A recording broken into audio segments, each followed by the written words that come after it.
Madame Abel. Bonjour, Ça docteur. va? Ça fait longtemps qu'on s'est vus. Ça fait presque un an, si je regarde bien votre dossier, depuis que je vous ai référé là, au neurologue pour vos maux de tête. Là, ce que je comprends, c'est que tous les examens sont terminés puis que vous le reverrez plus. Donc, vous revenez avec moi là, pour le suivi de vos maux de tête. Comment ça s'est passé avec le neurologue? Ben, de côté, ça s'est bien passé. Le neurologue a trouvé des médicaments qui fonctionnent très bien quand je les prends, mais il n'a rien trouvé au niveau neurologique. Mon père a dit que c'est une bonne chose de classer. Moi, je ne sais pas trop quoi penser, fait que je me fie bien à vous pour me le dire. Oui, bien, en fait, votre père a raison. De ce que je comprends de votre dossier, on a vraiment fait le tour. Il y a eu plusieurs examens. On n'a rien trouvé de dangereux. On n'a pas trouvé de cause non plus là, à vos maux de tête. Mais comment ça va, vous, au niveau de la douleur, là, actuellement? Ah, ben ça, c'est pas facile. Quand je les prends pas, là, j'ai vraiment mal partout. Même là, que des fois, là, c'est rare là, que je passe pas une nuit sans me réveiller pour en prendre d'autres, sinon je passe pas au travers. OK.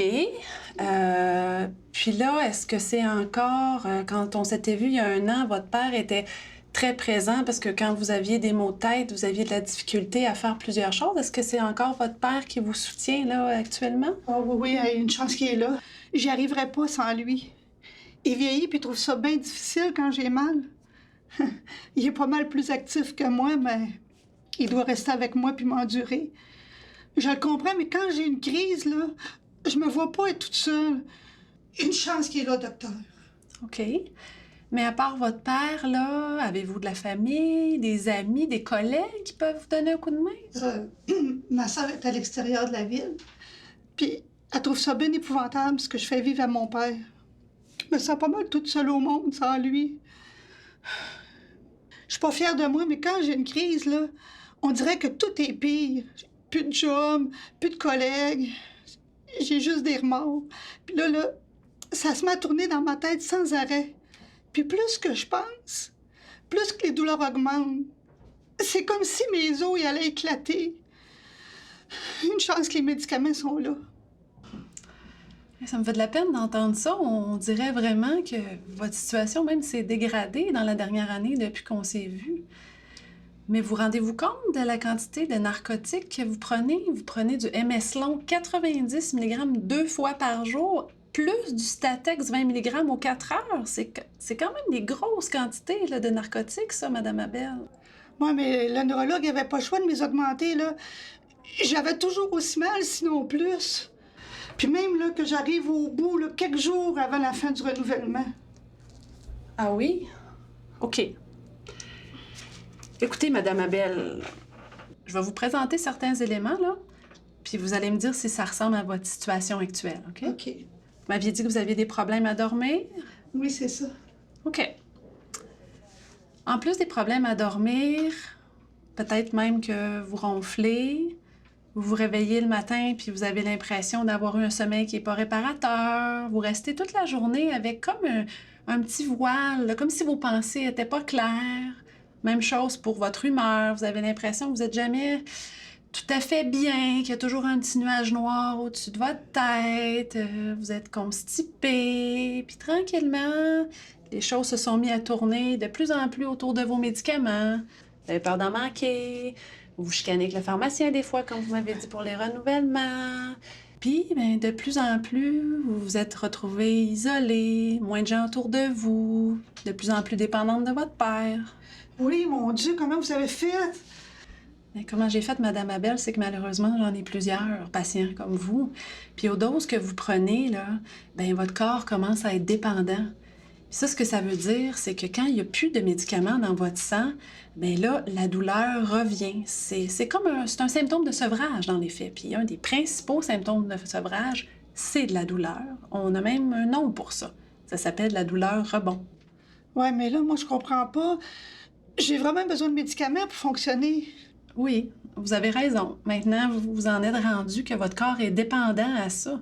Et si on se rappelle bien pourquoi ça a été prescrit, ces médicaments-là, au début, c'était pour que vous alliez mieux, que vous puissiez fonctionner au travail, même reprendre vos activités, puis vivre une vie normale. Puis là, ce que j'entends, là, c'est que non seulement c'est pas ça qui s'est passé, mais même vous êtes pire que quand on s'est vu il y a un an. Moi, Madame Abel, je pense pas qu'on peut continuer comme ça. Je pense qu'on est rendu à envisager diminuer, voire même enlever ces Non, non, il médicaments-là. n'en est pas question. Comment que je vais faire pour passer à travers de mes crises? Là, vous pouvez pas me faire ça, là. Madame Abel, premièrement, là, on fera pas ça tout d'un coup, puis je veux qu'on soit clair, vous et moi, là. Moi, mon but, c'est pas que vous souffriez, mon but, c'est que vous allez mieux. OK? On va faire ça doucement. Puis de toute façon, la première étape, c'est pas de diminuer. La première étape, ce serait de stabiliser vos doses. Là, vous prenez 2 sortes de médicaments dans les faits qui sont vraiment la même chose, mais il y en a un, le MS long, que vous prenez 2 fois par jour puis qui dure 12 heures, puis le Statex, qui est la même chose, mais qui, au lieu de durer 12 heures, dure 4 heures. Fait que ce que ça fait, ces médicaments-là qui durent 4 heures, c'est que premièrement, ça prend à peu près une demi-heure avant d'agir. Puis vers 3 heures, 3 heures et demie après l'avoir pris, là, vous devez commencer à sentir qu'il est temps qu'il faut en reprendre. Puis c'est là qu'arrive la douleur puis le sevrage. Fait que nous, notre première étape ensemble, ça serait d'enlever ces médicaments-là, qu'on calcule toutes les doses que vous prenez dans une journée, puis que j'aille les transférer dans votre MS long. Les mêmes doses, je baisse pas, puis une fois que ça te sera fait, qu'on aura stabilisé ça, là, on commencerait à diminuer. Pas tout de suite, OK? J'ai besoin de temps. C'est pas obligé d'être aujourd'hui, là. Vous pouvez prendre le temps d'y penser. Mais ce que je veux qu'il soit clair pour vous, par exemple, là, c'est qu'on va faire ça ensemble. Je veux pas... On va discuter ensemble à chaque rendez-vous. Vous allez me dire comment ça va. Vous allez contrôler le rythme du sevrage. Puis si à un moment donné, vous me dites hey, « c'est trop, je trouve ça trop difficile », on peut prendre des pauses aussi. On va faire ça toujours ensemble, vous et moi. Mais pour aujourd'hui, je vous laisse digérer tout ça, là, puis on s'en reparlera, puis on commencera ça au prochain rendez-vous. Ouais, mais ça, là, ça va être quand? Je peux pas croire que je vais vivre une vie sans filet de secours. Bien, ce qu'on peut faire aujourd'hui, peut-être aller voir avec ma secrétaire pour prendre un rendez-vous rapidement. Puis j'aimerais ça que le rendez-vous soit un petit peu plus long qu'aujourd'hui, puis qu'on ait vraiment le temps de faire le tour ensemble. Puis l'autre chose que j'aimerais, c'est que pourquoi vous n'amenez pas votre père la prochaine fois? Premièrement, je pourrais tout y expliquer ça. Puis deuxièmement, je pourrais voir avec lui des petits trucs pour qu'il vous aide quand on commencera à baisser les doses. Je sens que je serai pas capable. Ça n'a pas de sens. Mais tout seul, c'est sûr que non. C'est pour ça que moi, je vais être là, votre père va être là, on va le faire ensemble. En diminuant vos doses, premièrement, vous allez avoir beaucoup moins d'effets secondaires. Déjà, ça va vous faire du bien. Mais l'autre chose qu'on voit chez les patients quand on diminue les doses, là, c'est que souvent, paradoxalement, la douleur diminue. Oui, je veux bien vous croire. Mais si ça marche pas... On va être là, puis on va se voir plus souvent. Inquiétez-vous pas, je vais vous accompagner là-dedans. OK, merci.